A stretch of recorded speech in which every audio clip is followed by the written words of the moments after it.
Apprenons à reconnaître nos prophètes, célébrons nos prophètes, ils ont besoin de nous. Mathias, ton petit frère a besoin de toi. Ce que tu fais là, c'est pas bien. Va laver ton linge sale en famille. Hmm? Hello les fortunés, c'est-à-dire, nous les Noirs, nous ne ratons jamais une occasion de tuer, d'empoisonner nos prophètes. Avant, c'était le caucasien qui le faisait pour nous, c'était l'esclavage, c'était la colonisation, c'est l'Union. Mais de nos jours là, c'est de nos propres mains que nos frères meurent. Il y a une gangrène qui, franchement, tue le continent à petit feu. Il s'agit de la dichotomie cadet-aîné. Ce problème de Mathias Pogba, il n'est pas isolé. C'est un cas qu'on reconnaît, qu'on trouve dans plusieurs familles. Et il ne sera pas le dernier. Nous avons entendu parler d'Adebayor, nous connaissons dans nos familles, il y a toujours ce prophète, celui qui a réussi, entre guillemets, qu'on doit abattre. Qu'on ne doit pas célébrer, qu'on doit abattre. Quand je pense à la relation Eto'o-fils et David Eto'o, on dit, mais voilà un petit frère. Voilà un petit frère.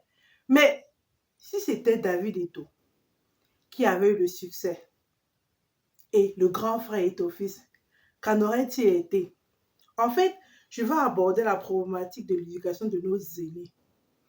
On les éduque comme, je ne sais pas, des fois des enfants rois, des égoïstes. Et les parents vivent tout avec eux en premier. Premier enfant, première grossesse, première, je ne sais pas, colique. C'est intense, c'est nouveau. C'est peut-être plus significatif, mais c'est pas...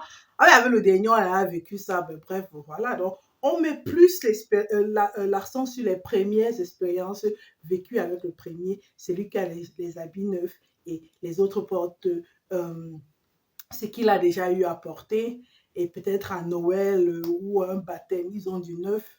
Mais en fait, voilà, le premier ou la première, l'aîné, c'est la first class. Et puis, les autres en éducation africaine répandue, ben, c'est économie. Mais, sauf que l'avion, il va au bel endroit. Qu'il soit en first class ou en économie, l'essentiel, c'est qu'on arrive à bon port. Je vous assure, l'avion, il va au même endroit.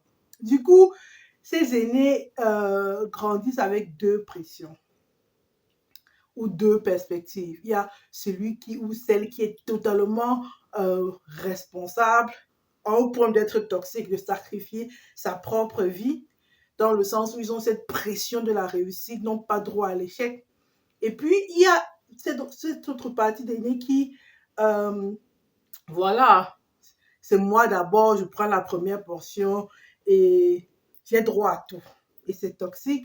Peut-être dans l'optique où, voilà, peut-être c'était moi qui avais franchement ce rêve, ce talent de football et mes petits frères m'accompagnaient juste, bon voilà, parce qu'il faut, il faut bien occuper les enfants. Tu vas pas aller déposer un à gauche, à droite. Bref, allez tous faire du foot. Peut-être c'est juste le grand frère qui a le talent, mais vous suivez. Et en passant par là, on découvre le petit frère et il a une bonne carrière. Mais on force, on dit tout le monde doit, on se mesure, on n'accepte pas le succès du petit frère. Parce qu'on a grandi avec cette toxicité. Tout me revient de droit, c'est moi qui dois avoir la quote-part. On a toujours eu à me donner la quote-part. C'est toxique dans les deux sens. Nous devons normaliser l'échec des aînés. Nous devons normaliser la réussite des cadets parce que les cadets aussi, il y en a qui se morfondent, qui forcément ils sont vraiment heureux d'être des derniers qui font tout le temps des bêtises. On doit tout le temps le protéger. Pas de responsabilité. Donc, cette dichotomie cadet-aîné, il y a une énergie, il y a une dynamique qui a complètement été déréglée avec le modernisme, entre guillemets. Ça ne va pas, parce qu'avant, dans la culture africaine, l'aîné, voilà, on dit un vieux qui meurt, c'est une bibliothèque qui va au feu. où nos parents, où ils sont assis sur une chaise, nous debout, même sur une colline, on ne peut pas voir. Parce que c'est l'expérience. Mais aujourd'hui, c'est une concurrence.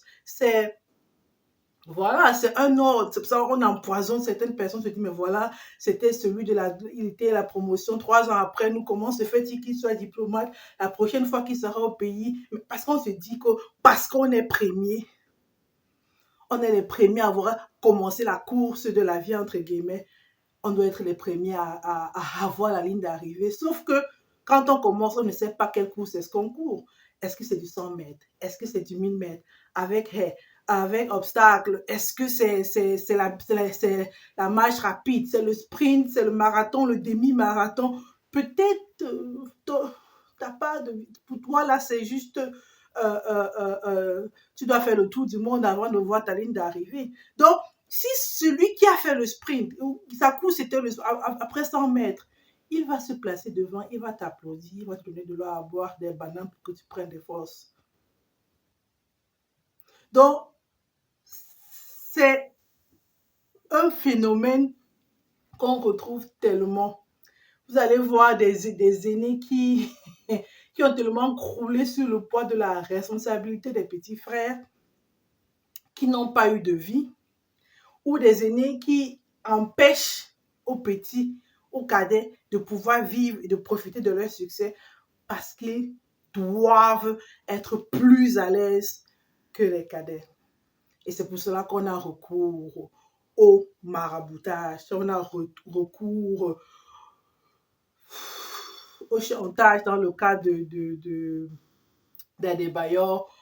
On a recours à l'empoisonnement parce que voilà, tu es mon cadet et tu as à obéir.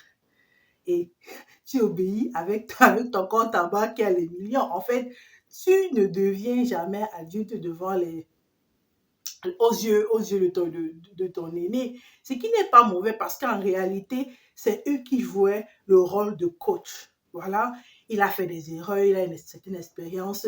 Il te dit, petit frère, petite sœur, ne tombe pas dans ce trou. Va à gauche, va à droite. Parce que, en fait, ce n'est pas qui réussit qui est important, mais qu'au moins un d'entre nous, voilà, puisse arriver. Mais maintenant, c'est plus une course entre, voilà, on n'arrive pas à porter le sac de l'autre, surtout quand il est cadet. Et si David Eto'o était celui qui, en allant accompagner Eto'o-fils, a eu plus de talent, était promu, est-ce que, donc, normalisons des aînés qui échouent, normalisons des cadets qui réussissent et retirons ce lourd poids qu'on fait peser sur les épaules des aînés qui sont damnés à réussir. Ils ne trouvent pas leur place, ils s'identifient par rapport au rang de naissance qui n'a vraiment pas été choisi par personne. C'est clair qu'on dit, oh voilà, calendrier, si tu es né en janvier, tu as tel, tu seras cette. Si tu es le premier fils ou le dernier, tu as telle personnalité.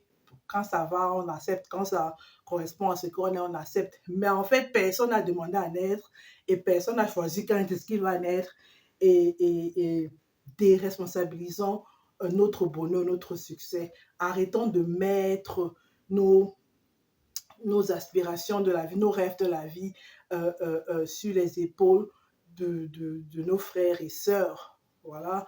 Et c'est pareil, hein, arrêtons de définir la femme par rapport à un monsieur. Il y a des femmes qui s'identifient juste par rapport à un monsieur. Elles ne sont pas mariées, elles ne sont pas définies, elles ne sont pas accomplies.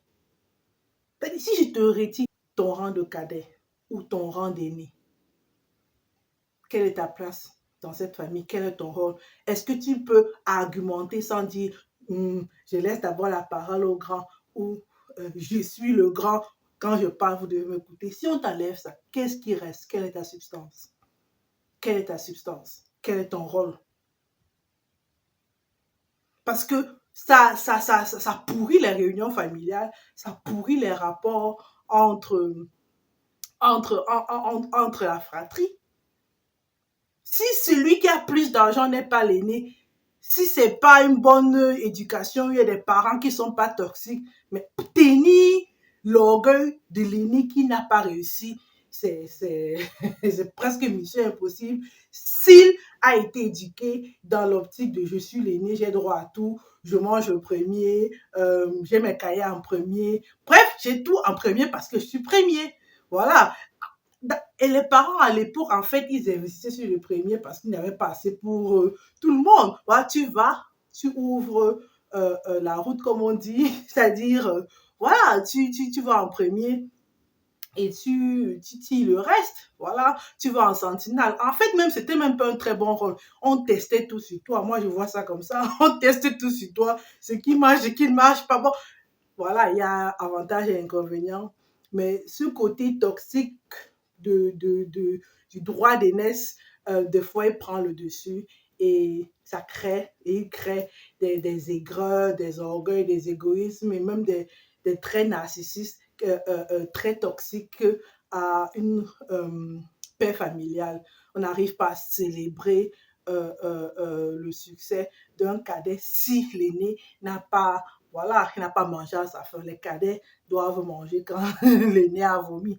Et voilà, à un moment donné, on ne comprend pas que tu as plus de 18 ans, tu as plus de 25 ans, tu es un adulte. Le respect doit rester, parce que c'est très important. Moi, je trouve que c'est franchement, ça a son droit d'être, mais il faut que ce soit encadré et que les parents, pas juste les mamans, les parents, parce qu'il faut tout un village pour éduquer un enfant. On essaie un peu d'y aller doucement.